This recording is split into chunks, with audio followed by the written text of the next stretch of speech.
একদিন সবাই মাইয়েত হয়ে যাব, মারা যাব, আমাদের জীবনগুলো একদিন বিষণ্ণ হবে।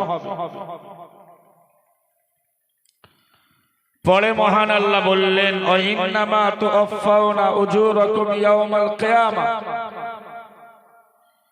এবং তোমাদের মৃত্যু পরবর্তী জীবনে তোমাদের আমাল অনুযায়ী পরিপূর্ণ জাযা এবং সাজা তোমাদেরকে দেওয়া হবে। তোমরা যদি সৎ কর্মশীল হও, যদি সততার জীবন লাভ করো, যদি আল্লাহ পাকের সন্তুষ্টি খুশনুদি হাসিল করতে পারো, তাহলে আল্লাহ বিনিময়ে দেবেন জান্নাত নামীয় এক বৃহৎ পুরস্কার। জোরে বলুন। পাশাপাশি যদি আমাদের কর্ম, আমাদের চলাফেরা, আমাদের কথাবার্তা শরিয়াত বিরোধী হয়, যদি শরিয়াত মোতাবেক না হয়, তাহলে নিশ্চিত আমরা আল্লাহ পাকের পক্ষ থেকে পূর্ণাঙ্গ আমরা গুনাহের সাজা, আল্লাহর আযাব, শাস্তি আমরা ভোগ করব। সেজন্য যারা জীবন নিয়ে জন্ম লাভ করেছে, মৃত্যু তাদের অনিবার্য। আর পরে আল্লাহ বললেন, মাইকে কথা বলতে বিরাট কষ্ট হচ্ছে, মাইক মানে বললাম কিন্তু শুনলো না, একদম ভীষণ কষ্ট হচ্ছে, দম টানছে দম।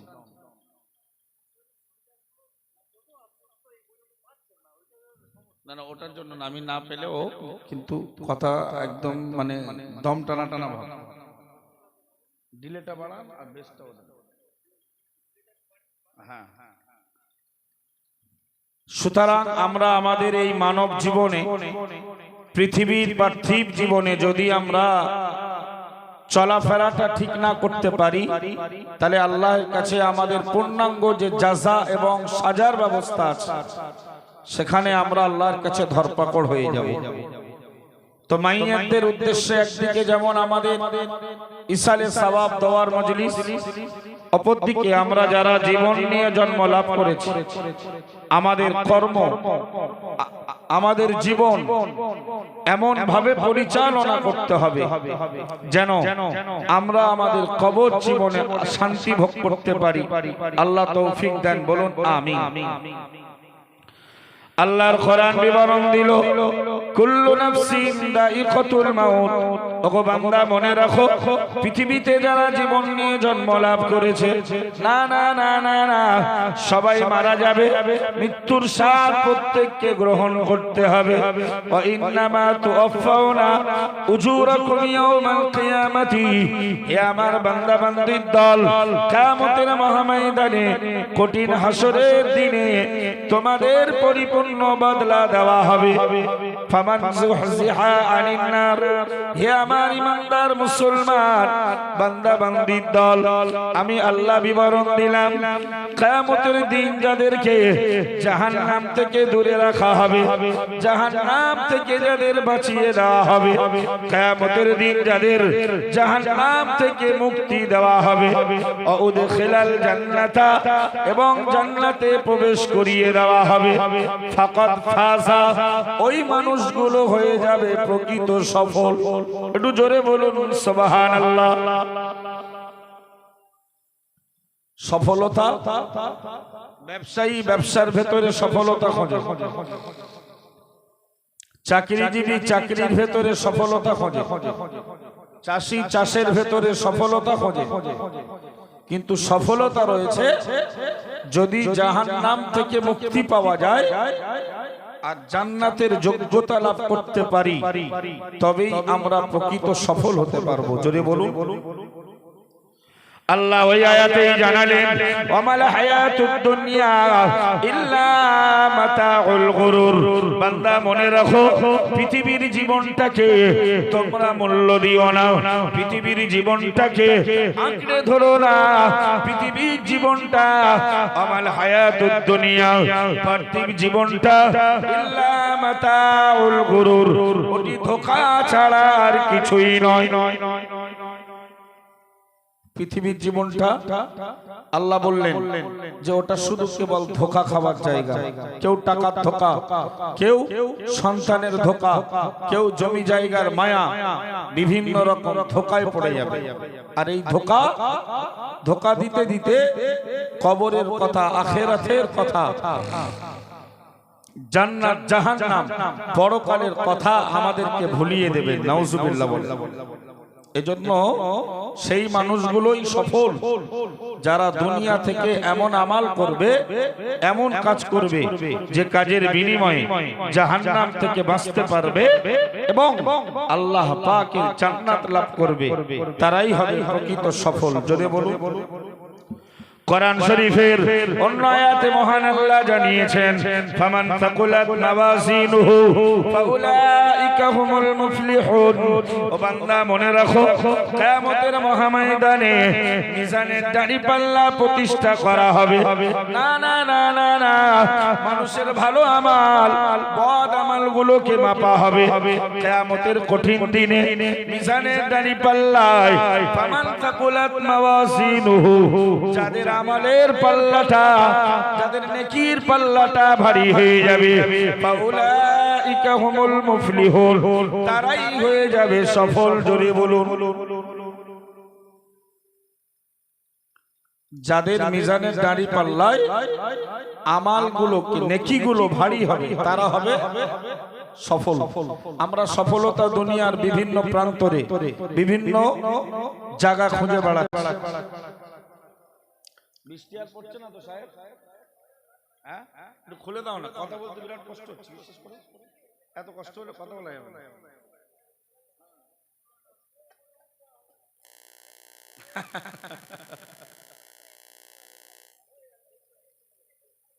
আরো হতে পারে, দুর্যোগ চলতে যখন হবে।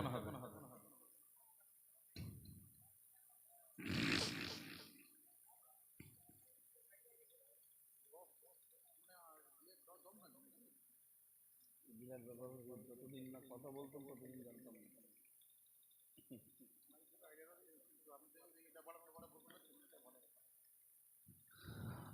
ছেলেরা বসো, ছেলেরা বসো।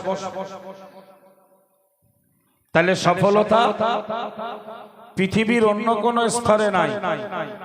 সফলতা আছে যদি জাহান্নাম থেকে বাঁচতে পারি আর জান্নাতের যোগ্যতা লাভ করতে পারি, তবেই আমরা সফল। যদি বলে প্রিয় নবী মুহাম্মদুর রাসূলুল্লাহ সাল্লাল্লাহু আলাইহি ওয়াসাল্লাম, তার প্রাণপ্রিয় সাহাবী হযরত আব্দুল্লাহ ইবনে ওমর রাদিয়াল্লাহু তাআলা আনহুমা, নবীর সাহাবী ওমর হুজুরের বেটা আব্দুল্লাহ রাদিয়াল্লাহু আনহু, তিনি একটি হাদিস বর্ণনা করে বললেন, ও আল্লাহর নবীর সাহাবীরা, ও আল্লাহর নবীর উম্মতিরা, আমি ওমরের বেটা আব্দুল্লাহ একদিন প্রিয় নবী মুহাম্মদুর রাসূলুল্লাহ সাল্লাল্লাহু আলাইহি ওয়াসাল্লাম, আল্লাহ পাকের নবী একদিন আমার কাঁধটা স্পর্শ করে বললেন, হে ওমরের বেটা আব্দুল্লাহ, ফিদ দুনিয়া কান্নাকা গরীবুন আও আবিরুস সাবিলিন উদ্দা নাফসাকা ফি আহলিল কবর, আও কামা ক্বালা আলাইহিস সালাম।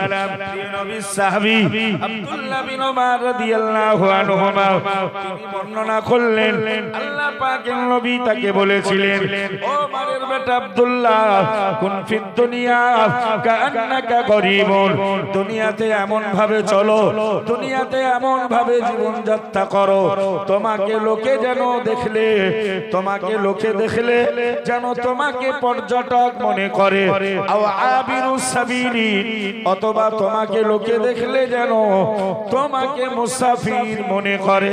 একটু জোরে বলুন সুবহানাল্লাহ। দুনিয়ার জীবনযাত্রাটা এত স্বাভাবিক ভাবে হবে, এত সাধারণ ভাবে হবে, লোকে দেখলে হে ওমরের বেটা আব্দুল্লাহ, তোমারে যেন লোকে পর্যটক, তোমারে যেন মুসাফির, ভ্রমণকারী মনে করে। একটা লোক যদি পর্যটক হয়, একটা লোক যদি ট্রাভেলার, মুসাফির হয়, দেখবেন তার মাথার চুলগুলো থাকে উস্কো খুস্কো, জামা কাপড়ের কোনো কোয়ালিটি থাকে না, লোকটা দেখলে মনে হয় যেন পাগল। নবী বললেন যে তুমি এমন ভাবে জীবন পরিচালনা করো যেন লোকে দেখে তোমারে পর্যটক আর মুসাফির মনে করে। সুবহানাল্লাহ।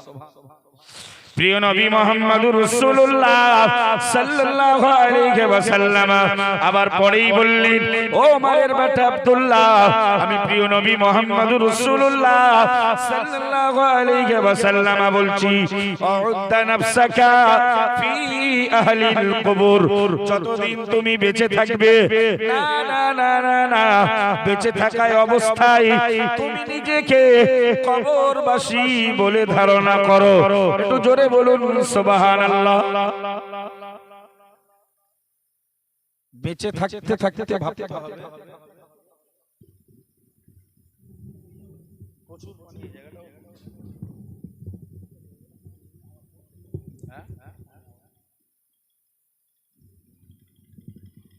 ভাই বেঁচে থাকতে থাকতে নবী বললেন, হে ওমরের বেটা আব্দুল্লাহ, তুমি নিজে নিজে মনে রাখবে যে আমি কবরবাসী।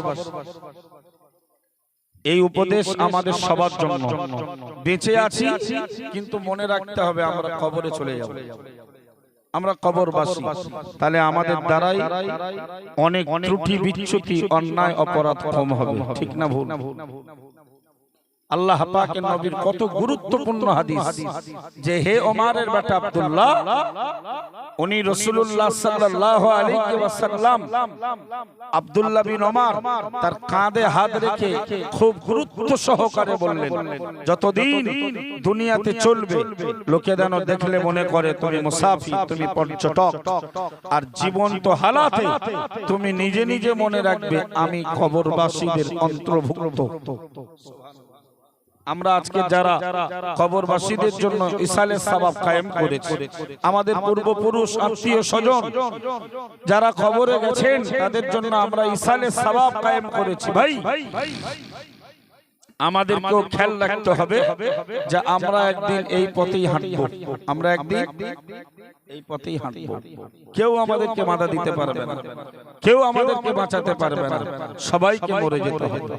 আল্লাহর কোরআন জানিয়েছে, আল্লাযী খালাকাল মাউতা ওয়াল হায়াতা লিয়াবলুয়াকুম আইয়ুকুম আহসানু আমালা।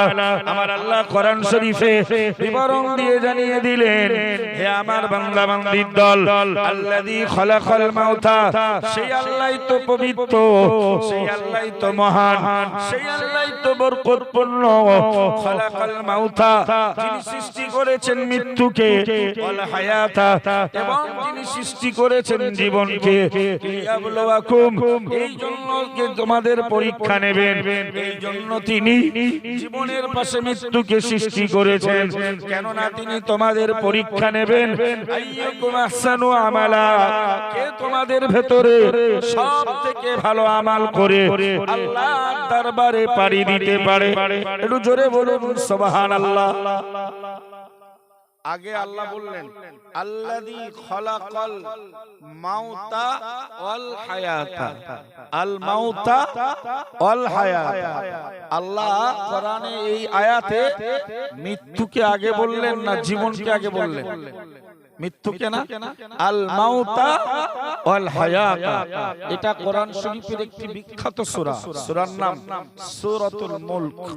সূরাতুল মুলক নবী বলেছে, যারা দৈনন্দিন সূরা মুলকের আমল করে কিয়ামতের দিন সূরা মুলক ওই আমলকারীর জন্য আল্লাহ পাকের দরবারে সুপারিশ করবেন যতক্ষণ না লোকটা জান্নাতে পৌঁছাবে। জোরে বলুন। সেই সূরা মুলকের ভিতরে আল্লাহ বললেন, আমি আল্লাহ মৃত্যুকে এবং জীবনকে সৃষ্টি করেছি। আগে জীবন না আগে মৃত্যু? মানুষের আগে জীবন, তারপরে মৃত্যু। অথচ আল্লাহ বলছে মৃত্যু এবং জীবন। তার মানে বোঝাতে চাইলেন, বান্দা তোমাদের জীবন অপেক্ষা মৃত্যু আমার কাছে আরো সহজ। তোমাদের সৃষ্টি করেছি আর আমি আল্লাহ তোমাদেরকে মাউত দেব।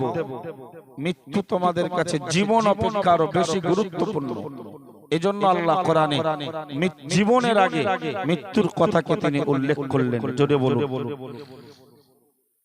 মরে গেলে শেষ, এই কথাটা ধোঁকা। মরার পরেই আল্লাহ বলছে লিয়াবলুয়াকুম, তোমাদের পরীক্ষা নেওয়া হবে। যাচাই বাছাই করা হবে আইয়ুকুম আহসানু আমালা, কে তোমাদের ভেতরে কত বেশি আমাল করতে পেরেছে, কত সুন্দর কত ভালো আমাল করে আমার কাছে আসতে পেরেছে। এটা যাচাই বাছাই করার জন্য জীবনের পরে মৃত্যু, তা না হলে মৃত্যু দিয়ে আমার কোনো লাভ।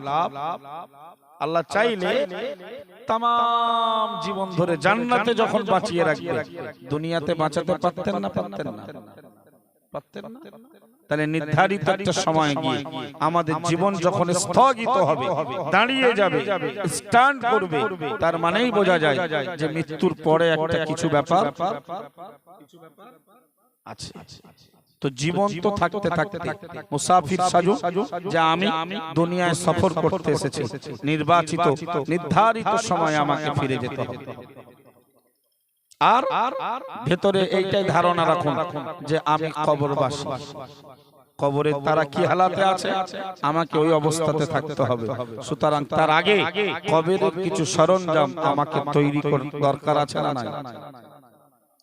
প্রিয় নবী মুহাম্মদুর রাসূলুল্লাহ সাল্লাল্লাহু আলাইহি ওয়াসাল্লামের প্রাণপ্রিয় বিদ্বান সাহাবী আব্দুল্লাহ বিন উমর রাদিয়াল্লাহু আনহু তিনি এই হাদিসটার ব্যাখ্যা করে শুনিয়েছেন তার বন্ধু মুজাহিদকে, মুজাহিদ রাহমাতুল্লাহ আলাইহিকে ওমর হুজুরের বেটা আব্দুল্লাহ এই হাদিসটার একটা ব্যাখ্যা শোনালেন।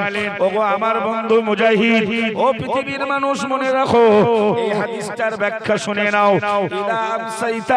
ফালা তুহাদ্দিস নাফসাকা বিসসাবাহি, হে আমার বন্ধু মুজাহিদ, যদি সন্ধ্যাবেলায় তুমি হাজির হও, তুমি যদি সন্ধ্যায় উপনীত হও, ফালা তুহাদ্দিস নাফসাকা বিসসাবাহ, তুমি যেন আর ধারণা রেখো না তোমার দ্বারাই সকাল হবে।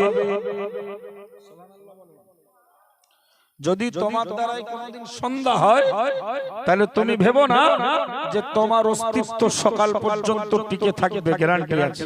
আছে? এখন আমরা একটা সন্ধ্যায় পৌঁছেছি, রাত পার করে সকাল হবে কিনা কোনো গ্যারান্টি আছে?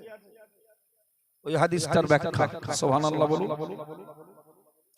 প্রিয় নবী সাহাবী আব্দুল্লাহ বিন উমর রাদিয়াল্লাহু আনহুমা আমার বন্ধু মুজাহিদকে বললেন, ওয়া ইদা আসবাহতা ফালা তুহাদ্দিস নাফসাকা বিল মাসাই, যদি তুমি সকাল বেলায় পৌঁছাও, সকালে যদি উপনীত হও, সন্ধ্যা পর্যন্ত অস্তিত্ব টিকিয়ে রাখার ধারণা রেখো না। আল্লাহ পাকের নবী মুহাম্মদুর রাসূলুল্লাহ সাল্লাল্লাহু আলাইহি ওয়াসাল্লামের প্রিয় সাহাবী ওমর হুজুরের বেটা আব্দুল্লাহ রাদিয়াল্লাহু তাআলা আনহুমা তিনি আবার মুজাহিদকে বললেন, ও বন্ধু মুজাহিদ, খুন সিহাতিকা ক্বাবলা সাকামিকা, তোমার জীবনে অসুস্থ হওয়ার আগে তোমার সুস্থ জীবনটা আল্লাহর ইবাদতে কাজে লাগিয়ে দাও। একটু জোরে বলুন সুবহানাল্লাহ। অসুস্থ হয়ে গেলে আর ইবাদত করা যাবে? মৃতদের জন্য আমরা সবরসনি করতে এসেছি, তাই তো? ইসালে সাবা প্রতি বছর করা হয়। একদিকে মৃতদের জন্য কিছু যখন যেমন আলোচনা হবে, আমরাও তো একদিন মরতে চলেছি। কারণ আমরা মৃত লোকের মৃত্যু সংবাদে যে দোয়াটা পড়ি, ইন্না লিল্লাহি ওয়া ইন্না ইলাইহি রাজিউন, এই কথার ভেতরে মৃত লোকের জন্য কোনো দোয়া নেই, সাবরেসানিও নাই, রহমতও নাই, বরকতও নাই, কিচ্ছু নাই। বরং ওখানে আমরা প্রমাণ করি ইন্না লিল্লাহি, আল্লাহ আমরা সবাই আপনার জন্য, ওয়া ইন্না ইলাইহি রাজিউন, এবং আমরা তার দরবারেই ফিরে যাব। তার মানে আমরা জীবিত লোকেরা মৃত লোকের সংবাদে যে দোয়াটা কোরআনের আয়াতটা পড়ি, আমরা প্রমাণ করি যে আল্লাহ ওর পরের স্টেপ আমার। ইন্না লিল্লাহি, আমরা আল্লাহর জন্য, ওয়া ইন্না ইলাইহি রাজিউন, এবং আমরা তার কাছেই ফিরে যাব। জোরে বলুন। তাহলে মৃত লোকের মৃত্যু সংবাদে আমরা যা পড়ি তাতে প্রমাণ করি যে আমরাও মরার লাইনে আছি, ঠিক না? তাহলে সুস্থ জীবন অসুস্থ হওয়ার আগে কাজে লাগানোর দরকার আছে না? অসুস্থ হয়ে গেলে চেয়ার খুঁজতে হবে। মসজিদে দেখবেন শুধু এখন চেয়ার চলছে, হ্যাঁ? साइकिल ने घूरे बेड़ाচ্ছে माठे যাচ্ছে মসজিদে এসে চেয়ার ऐसा नहीं चलेगा नमाज नहीं होगा আল্লাহর কোরআন বিবরণ দিল আল্লাযীনা ইয়াযকুরুনাল্লাহা কিয়ামান ওয়া কুউদান ওয়া আলা জুনুবিহিম আমার আল্লাহ বললেন যদি দাঁড়িয়ে আমার আল্লাহ বললেন তারাই তো আমার আবেদ তারাই তো পণ্ডিত মানুষ যারা দাঁড়িয়ে দাঁড়িয়ে আমি আল্লাহকে স্মরণ করে আমি আল্লাহর ইবাদত করে আমি আল্লাহর দাসত্ব স্বীকার করে আমার গোলামতি যারা দাঁড়িয়ে দাঁড়িয়ে করে তারাই তো আমার প্রকৃত জ্ঞানী বান্দা পরে মহান আল্লাহ বললেন যদি তারা দাঁড়াতে অক্ষম হয় দাঁড়ানোর ব্যাপারে যদি তারা দুর্বল হয় আল্লাহ বললেন তারা বসে বসে আমার